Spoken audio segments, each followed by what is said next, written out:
प्रेरणा कथा। एक ऐसी गायिका, काफ़ी पहले की बात है, फ्रांस में गाल्फर्ड नाम के बहुत ही प्रसिद्ध संगीतकार थे। बहुत से लोग उनसे संगीत सीखना चाहते थे, इसलिए हर समय ही उनके पास सीखने वालों की भीड़ ही लगी रहती थी। उनके पास संगीत सीखने आने वाले लोगों में एक लड़की भी थी। उसके कुछ दोस्त कहते थे कि वो लड़की बदसूरत थी। सच भी यही था कि वो सुंदर नहीं थी।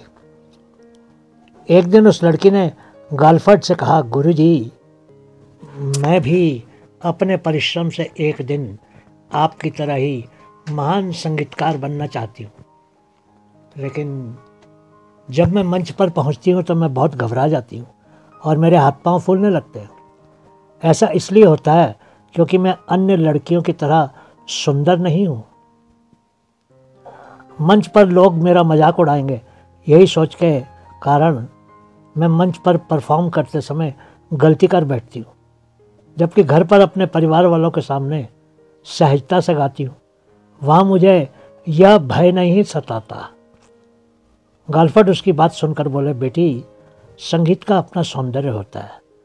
जो उस सौंदर्य का रस पीने आते हैं वे गायक या गायिका का रूप नहीं देखते।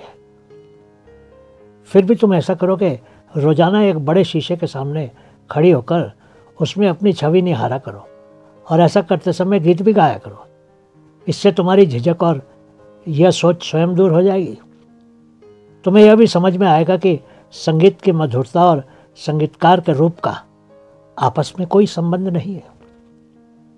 दर्पण के सामने तुम खुद महसूस करोगे कि जब तुम भाव विभोर होकर गाओगी तो तुम्हारा आकर्षण बहुत बढ़ जाएगा और कोई तुम्हारी कुरूपता की बात सोच भी नहीं सकेगा। लड़की ने ध्यान से अपने गुरु की बातें सुनी। वह अपनी गुरु की बातों को मन में बिठाते हुए घर आई और उनकी बातों पर उसी दिन से अमल करना शुरू कर दिया। कुछ ही समय में उसके अंदर एक नए साहस और उत्साह का जन्म हुआ। उसने आत्मविश्वास के साथ संगीत का अभ्यास जारी रखा।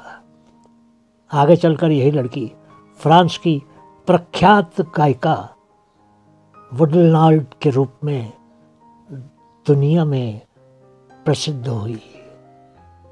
बहुत बहुत शुक्रिया।